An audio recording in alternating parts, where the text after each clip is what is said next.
My parents claimed they couldn't afford my tuition, but shockingly choose to sponsor my cousin's education at a college that cost even more instead. I'm turning 18 in a few weeks, and I'm supposed to start college in 2 months. I got accepted into my first choice college about a month ago, and I was thrilled about it. They have a great microbiology program, which is what I'm interested in. Unfortunately, my excitement only lasted until my parents told me that they couldn't afford to send me there, and that I had to pick my safety school instead because it was closer to home and cost them a lot less.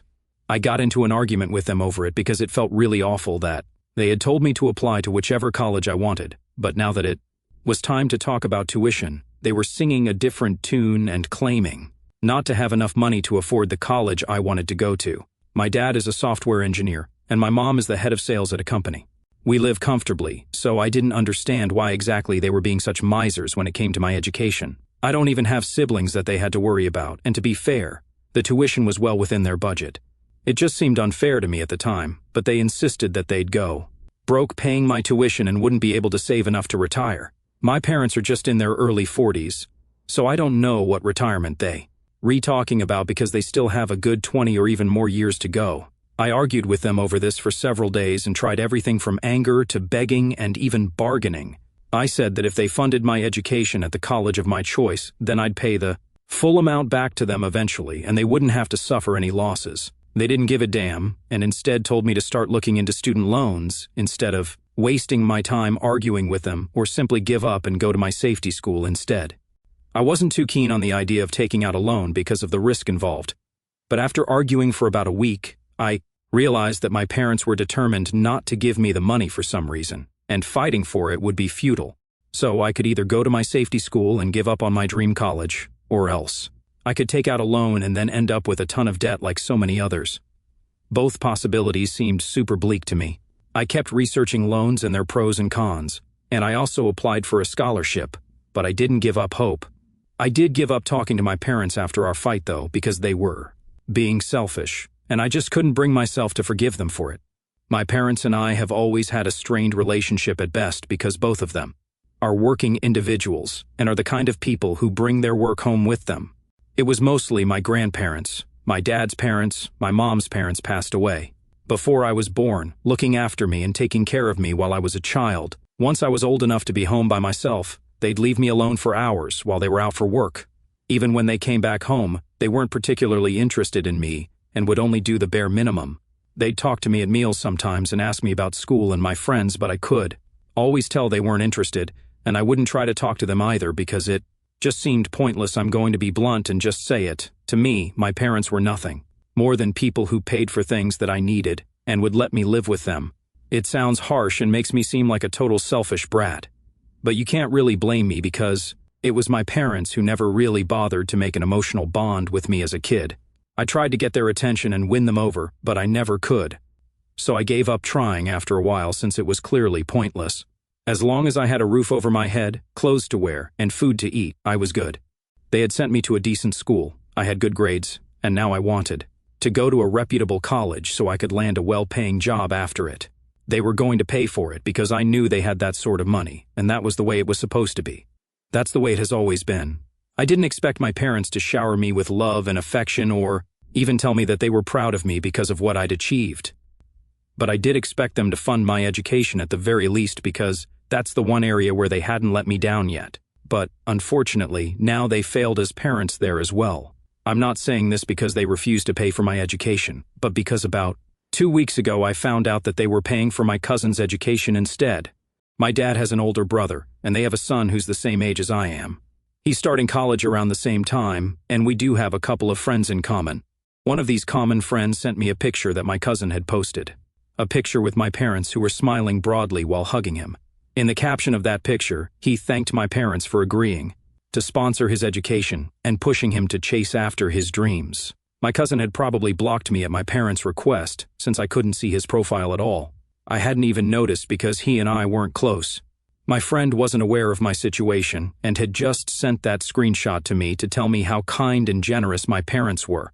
She had no clue that they were also really horrible and were putting their own daughter's dreams and ambitions aside just to be able to fuel someone else's. On one hand, they claimed that they couldn't afford to send me to the college of my choice, but they had absolutely No issues sponsoring my cousin's education, and he was attending a college that was a lot more expensive than mine. So the things they told me just didn't add up at all. It also made no sense that his father wasn't paying for his tuition because my uncle was a high school teacher at a private school and made enough money to be able to provide for his son, or at least I think he does because, judging by their house, they don't live too shabbily, and I'm sure they can afford it if they want to. His mom is not in the picture anymore, but they do co-parent him, and she's a journalist as far as I know, so it's definitely not about the money for them. My parents weren't at home when I found out, as usual, and I wanted to confront them about it, but I was so pissed off that I decided to go to my grandparents first instead. I share a good relationship with my grandparents, but I hadn't told them anything about what I was going through because my grandma was kind of sick and I didn't want to be a burden on them. They were reasonably well off and had retired a couple of years back after, handing over the reins of their textile business to my great-uncle. It had been the three of them running the business earlier, but my grandparents chose to retire once they hit 60. My great-uncle was still in his mid-50s and had no intention of retiring. For a while, since he had no family and only wanted to work and travel. All of them still earned well from the business they'd set up together, but my parents had never relied on them for money, and had taught me never to take money from them either. I never needed to anyway, so I was okay with it and didn't question it back then. My grandparents had always been very kind to me and had made me feel loved, which was a nice change of pace from the kind of treatment I was used to at my parents' place, so I'd visit them frequently in the past. Unfortunately, about a year ago, my grandmother was diagnosed with Parkinson. And then it became kind of difficult for her to do the things she always used to do, so I stopped visiting as much as I used to. Because, like I already said, I didn't want to be a burden on them. This time, though, I couldn't just sit back and take this sort of bullcrap from my parents and my cousin because it was very obvious that they'd all teamed up against me for some reason. They were sabotaging my chances of going to the college I wanted to on purpose, or at least that's what it looked like to me, and I couldn't just let that happen to me. So, I headed over to my grandparents' place within an hour of finding out, and they welcomed me quite happily. I'd gone back to visit them after almost 2 months, and seeing them again made me regret not keeping in touch with them, because both of them looked like they'd missed having me around. They looked thrilled to have me back, and that felt reassuring. So, without wasting much time, I told them about what I had found out. Even while narrating what had happened to them, I could feel the anger surging because it was all just so unfair. My cousin's grades weren't even as good as mine, and yet for some reason, they chose to sponsor him over their own daughter, and they'd even tried to cover it up. Had it not been for that one friend of mine, I might never have found out about their lies at all, and they would have been totally fine with it as well. After I was done telling my grandparents what had happened, they comforted me because I'd started crying while telling them about what I'd been going through. Both of them looked grim and just told me to go home, pack my clothes and any other important belongings, and then come back here. I was puzzled at their instructions, but honestly, I was sick of living in a house where I wouldn't speak to my parents, and they wouldn't speak to me either, so I agreed without another word. At least earlier, my parents would try to talk to me, even if it was meaningless small talk, but now, that was all over, and we just pretended that we were invisible to one another, which is awful. So I went back home, got my stuff, and came back to my grandparents' place, where they told me that my tuition would be taken care of by them, and that I had nothing to worry about. I didn't understand what they'd done at the time, but I was just relieved that they'd found a way to cover the expenses, because I really would have been devastated had I not been able to attend the college of my choice. I was worried about my grandparents' financial state, though, because they were both retired, and since my grandmother would have to go to the hospital for medical checkups quite frequently, the hospital bills were bound to be quite high. I didn't want to cause them unnecessary trouble in any way, so I offered to work my way through, and they'd only need to cover half of my expenses that way, but they laughed it off and dismissed it, saying that they had enough money and that I didn't need to worry about them. I wanted to know how exactly they'd pay for everything when they were retired, but I didn't want to push any further and didn't ask more. I hadn't told my parents anything before I left, so I had expected to hear from them when they found out that I wasn't at home. So I had indeed been expecting a call from them once they'd come back home from work, and just as I predicted, they reached out to me a little after dinner time. I'll be honest, I'd expected them to be upset with me because I'd left without telling them anything, and I'd wanted them to be worried. For me, it's petty and makes me sound like an attention seeker, but I just really wanted them to call me out of concern and ask me about my whereabouts, so I could finally tell them off about what kind of horrible parents they'd been to me, and then they'd finally feel sorry about what they'd done. Unfortunately, none of it materialized because, instead of a phone call from my concerned parents, all I received was a text from them telling me how incredibly disappointed they were in me and that they never even wanted to see me again, much less speak to me. Those were the very first lines of the message, and that threw me off because I hadn't been expecting it at all, but it got even worse as I continued reading their message. Apparently, my uncle had lost his teaching job a couple of weeks ago for insubordination. They didn't elaborate more, but I'm guessing it must have been something big enough for him to get fired since he was a pretty qualified man. His ex-wife is getting remarried in a few months, so she wasn't willing to cover the cost of her son's college tuition either, and, with all the bills and other household expenses, my uncle just couldn't afford to send my cousin to the college he wanted to go to.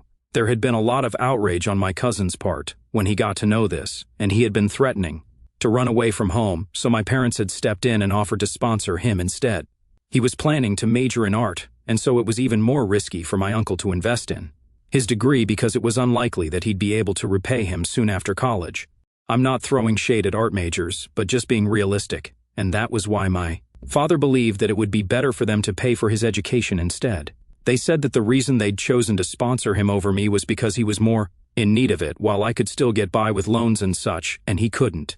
I don't know how much of that was true, but that was what they told me, and the reason they were texting me to let me know was because earlier that day, presumably around the time that I'd left to collect my belongings and bring them to my grandparents' house, my grandparents had called my parents and told them that they were cutting all of them out of their will, and all of it would go to me instead since they decided to choose my cousin over me.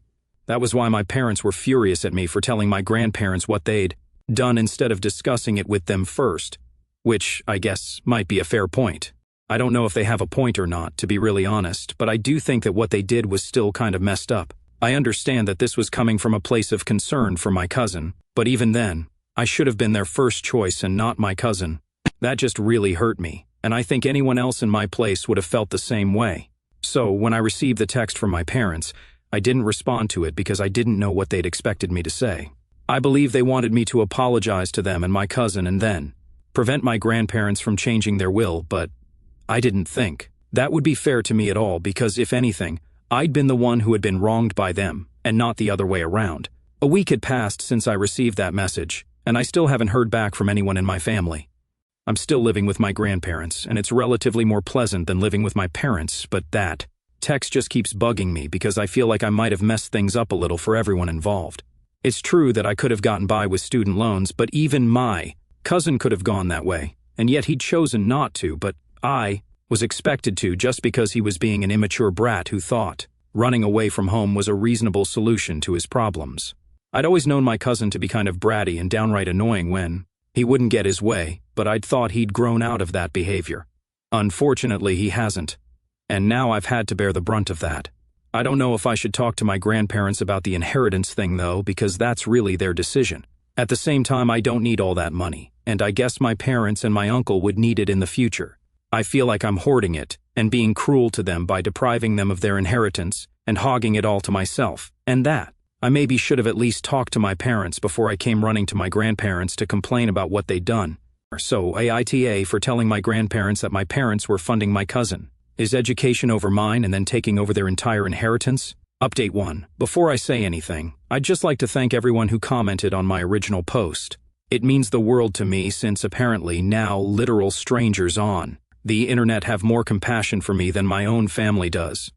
You guys are just really sweet to be so supportive of me. I'd also like to say that, since I drew some flack for what I said about considering my parents my source of money and nothing else, what else was I supposed to think of them when they raised me like that?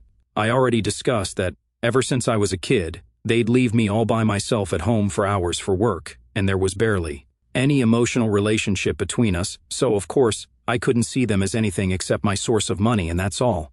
And, of course, I still expected them to be concerned about me and worried about me when I left because they're still my parents. Despite everything, I still want some affection and validation from them, like literally any other kid does. I've had a complicated childhood, and I don't expect everyone to understand my feelings or be empathetic towards me. But some of you people need to tone down the hate. Anyway, I decided not to talk to my parents again and even blocked them after speaking to my grandparents regarding their text. I just couldn't keep it in anymore, and ended up telling them all about it like most of you had advised me to. They told me that it was ridiculous of them to expect that I'd be okay with them paying for my cousin for whatever reason, and if my uncle needed money, then he should have come to his parents instead of his brother. But, for some reason, both my dad and his brother have an insanely high ego and refuse to take any sort of money from my grandparents at all. My grandpa believes that it's because they'd had to live really frugally while growing up because their business was still in its beginning stages, and they weren't making much, so their kids couldn't afford the kind of life that their friends were used to, which made them resent my grandparents. According to them, had they just stuck to their regular jobs instead of quitting and establishing their own business, then they wouldn't have had to give up any luxuries that they'd been used to, and that, in turn, made them really weird about taking money from their parents. My grandma believes that the real reason that they were so uptight about borrowing money from them was because both of them were just too proud and too arrogant to admit that they needed help and would rather suffer and make their kids suffer than just ask their parents for money. Both of those theories are plausible in my opinion, and it's not even like my grandparents would have said no if their sons had ever asked for help because they still made decent money from their business, which was up and running really well. They could now afford to stay home and relax and let my great-uncle handle it all at work, which means it's all going well for them right now and will continue to do well in the foreseeable future. They just have no real excuse as to why they picked my cousin over me, and that's the bottom line. Update 2. It's been almost 2 weeks since I moved out of my parents' house, and today, after 2 whole weeks, my parents finally showed up at my grandparents' place and demanded that I come back with them.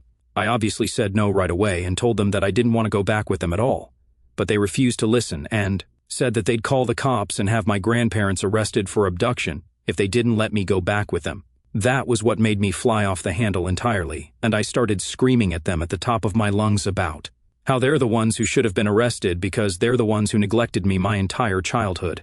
They were the ones who were still putting their own brotherhood above me and couldn't be bothered to think about me just because they felt that my idiot of a cousin was going to run away for real, and that was something that just justified what they did to me. I felt a lot lighter after my tirade against my parents because it felt like years and years of anger, bitterness, pain, and resentment were making their way out of my body, and it honestly felt like I was spewing poison. My mother started to cry at that point, but they didn't leave and waited for me to stop yelling before my dad told me that he was super disappointed in the way I turned out, and that he wished he'd never come back to take me with him and make things right. When I demanded an explanation as to what he meant by making things right, he told me that he'd been planning to put me in touch with a friend of his who worked at a bank and would make it easier for me to get a loan, and then I wouldn't have to worry about my tuition anymore. At that point, I was so furious that I felt like pushing my parents out of the house. His idea of making amends wasn't giving me what was rightfully mine, my college fund, but instead, he believed that putting me in touch with a banker would make it all okay for me. I couldn't believe that he'd even had the audacity to say that, and I could feel another fit of rage coming on, but luckily my grandparents asked them to leave me alone and not come back. I'd be 18 in a couple of weeks anyway, and I really didn't need their consent to live with whoever I wanted to anymore. And even if I wasn't 18, I would rather go to prison than go back to living with my parents. Their emotional unavailability and arrogance almost ruined my life once. I wasn't about to let it happen again. They're gone now, and just to make sure they can't take any legal action against my grandparents for letting me stay here, were also in talks with an attorney. My grandparents were sweet enough to apologize to me for not taking me away from my irresponsible parents back when I was a kid, so I wouldn't have had to face all of this in the first place, but I don't think that's their fault. Anyway, I'm disappointed that my parents turned out to be like this, but I can't say I'm surprised. This was always going to happen at some point. It was just a matter of when. They've let me down countless times, but now I'm not letting them do this to me anymore. We're done, and I'm finally going to be free from them now. Update 3. I just experienced my first day of college, and boy, was it a great day. My parents are no longer in the picture, so it's just my grandparents, a couple of friends, and you guys who get to hear about it, well, at least until I make a couple of new friends. I just hope that the next couple of months treat me just as well as today did. My grandparents are very proud of me, and I feel so thankful that I have such an amazing support system to back me up.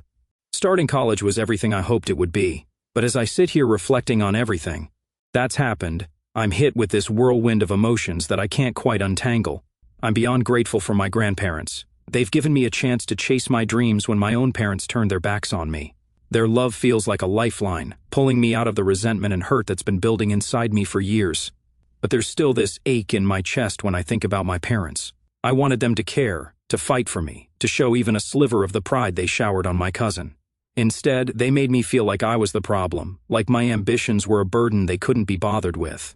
It's hard to shake the sting of that betrayal, knowing they chose someone else over their own daughter. I'm angry, yes, but there's also this deep sadness for the relationship we never had, and probably never will. Moving forward feels liberating, but it's also terrifying because I'm stepping into this new chapter without the family I thought I'd have by my side. Still, standing on that college campus, surrounded by possibility, I feel a spark of hope. Maybe this is where I find my own strength, where I build a future. That's mine, not defined by their neglect or my cousin's shadow. I just hope I can carry this hope forward and let go of the weight of their choices.